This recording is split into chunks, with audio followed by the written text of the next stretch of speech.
नमस्कार, स्वराज आर्टमध्ये आपल्या सर्वांचं मनपूर्वक स्वागत। आज आपण बघूयात चैत्र महिना विशेष अतिशय चविष्ट खूप चटपटीत अशी डाळ कैरी आंबे डाळ किंवा कैरीच्या डाळीची रेसिपी। उन्हाळ्याच्या दिवसामध्ये ही चमचमीत अशी डाळ कैरी चवीला खूप मस्त लागते। तुम्ही चैत्र गौरीच्या नैवेद्यासाठी ही करू शकतात किंवा इतर वेळी कोशिंबिरीप्रमाणे जेवणात तोंडी लावण्यासाठी देखील करू शकतात। मस्त अशी पारंपरिक रेसिपी आहे। चला तर बघूयात आता याची कृती। कैरी डाळ म्हणजेच आंब्याची डाळ बनवण्यासाठी आपल्याला लागणार आहे अर्धी वाटी चना डाळ। चना डाळ मी 4 ते 5 तासासाठी भिजत घातली होती। भिजवल्यामुळे ही छान फुलली आहे। आणि एक लहान आकाराची कैरी, इथे मी तोतापुरी कैरी घेतली आहे। अर्धा पाव वजनाची ही कैरी असेल। कैरीचं प्रमाण तुम्ही तुमच्या आवडीनुसार कमी अधिक करू शकतात आणि जर आंबट कैरी असेल तर ती थोडी तुम्ही कमी घेतली तरी चालेल। तोतापुरी कैरी फार आंबट नसते, पण ह्याची डाळ कैरी खूप मस्त होते। सर्वप्रथम इथे चाळणीवर आपण ही डाळ निथळून घेऊ। इथे चाळणीवर 5 मिनिटांसाठी डाळ निथळत ठेवूया। डाळ निथळते आहे तोपर्यंत कैरीची साल काढून घेऊ। साल काढणे हे ऑप्शनल आहे, आवडत नसेल तर काढली नाही तरी चालेल।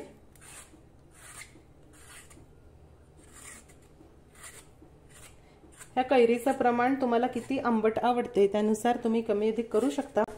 कैरीची साल काढून मी त्याचे असे 2 भाग करून घेतले। आता ही कैरी आपण किसून घेऊ।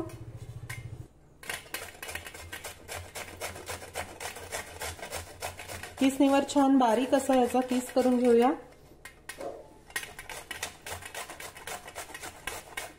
हे बघा, या पद्धतीने कैरी किसून झाली आहे। आता ह्या कैरीचे आपण 2 भाग करू, सारखे 2 भाग करायचे आहे। आता मिक्सरच्या मधल्या भांड्यामध्ये या किसलेल्या कैरीपैकी जी अर्धी कैरी आहे म्हणजे हा जो एक भाग आहे हा आपण घालूया।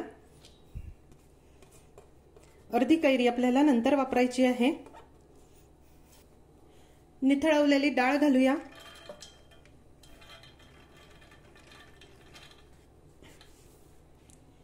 एक इंच आल्याचे तुकडे घालूया। चवीनुसार हिरवी मिरची। ही डाळ छान आंबट तिखट चमचमीत अशी खूप मस्त वाटते, त्यामुळे सगळ्या चवी किंचित उजव्या ठेवा। म्हणजे मिठाचं, साखरेचं, कैरीचं आणि तिखटाचं प्रमाण देखील किंचित उजवं ठेवा, म्हणजे खूप चटपटीत अशी ही डाळ तयार होते। 2 टीस्पून साखर घालूया। चवीनुसार मीठ। आता मिक्सरला पाणी न घालता जाडसर ही डाळ वाटायची आहे।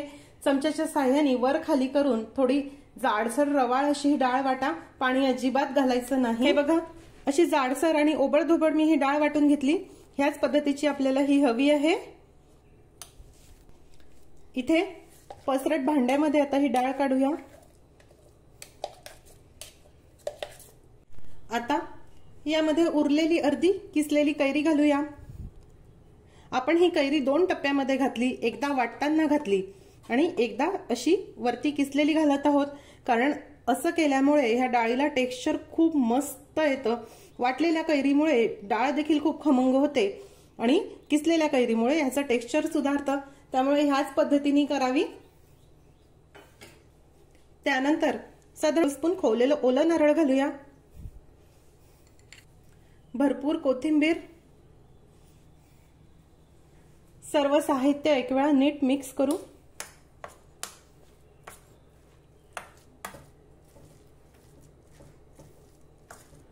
हे बघा, हे मी मिक्स केलं।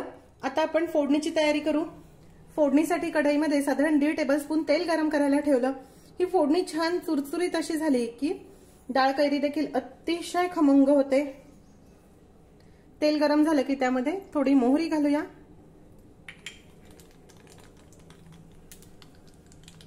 मोहरी तडतडली की जिरे घालू।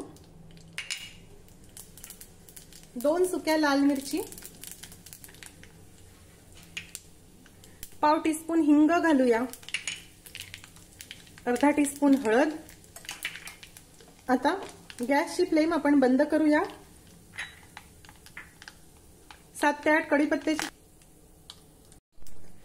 आता ही फोडणी आपण जरा गार होण्याची वाट बघूया।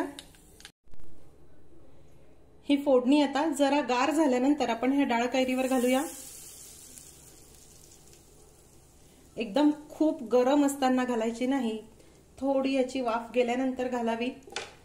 आणि तुम्ही जर ही डाळ कैरी जरा वेळानंतर खाणार असाल, उशिरानंतर खाणार असाल, म्हणजे कधी कधी लवकर बनवून उशिरापर्यंत टिकवायची असेल तर यावर गारच फोडणी घाला, कारण यामध्ये कच्ची डाळ आहे, ओलं नारळ आहे, तर ते गरम फोडणीमध्ये लवकर खराब होतं। मला आता लगेच खायला घ्यायची आहे, त्यामुळे मी थोडी कोमट अशी फोडणी यावर घातली। पण उशिरा खायची असेल तर फोडणी पूर्ण गार होऊन द्या। मिक्स करूया।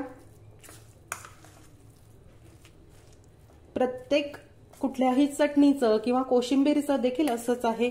तुम्हाला जर उशिरा कोशिंबिरी किंवा चटण्या खायच्या असल्या तर त्यावर नेहमी करता गार फोडणीच घाला। चैत्र विशेष अतिशय चविष्ट खूप चटपटीत अशी आंबे डाळ, कैरीची डाळ किंवा डाळ कैरी तयार आहे। ही डाळ कैरी तुम्ही नक्की करून बघा, मला खात्री आहे सर्वांना खूप आवडेल। खमंग अशी रेसिपी आहे। आजचा व्हिडिओ तुम्हाला कसा वाटला हे मला जरूर जरूर कळवा। आजची रेसिपी आवडल्यास रेसिपीला जास्तीत जास्त लाईक करायला व शेअर करायला विसरू नका। माझ्या चॅनलला देखील नक्की सबस्क्राईब करा। अशीच एक छानशी रेसिपी घेऊन भेटूया स्वराजच्या पुढच्या भागामध्ये। तोपर्यंत चवीने खा आणि निरोगी राहा।